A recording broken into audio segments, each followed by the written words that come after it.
while the impacts from Winter Storm Fern were not as bad as they were forecast to be, they are still significant. In many areas, 1/10 to almost 1/4 of an inch of ice. It is making the roadways extremely difficult to clear of snow and ice.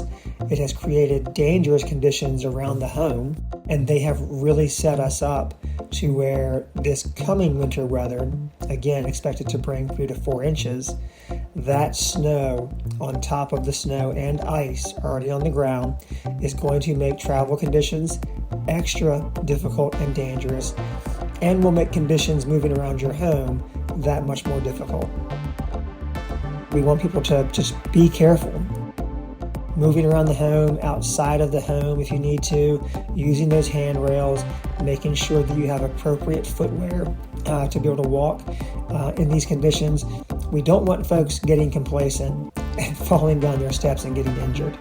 Also, these temperatures are nothing to joke with. And so if you do have to go out, dressing warmly and equipping your vehicle so that you can be prepared if anything happens and you become stranded on the roadway for a number of hours. So maybe throwing a blanket in the car just to have with you.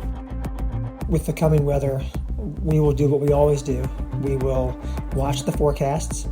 We will anticipate the needs of the community, anticipate the needs of our departments to be able to provide community services, and make sure that we are working collectively with a whole of government response to make sure that we are addressing those needs.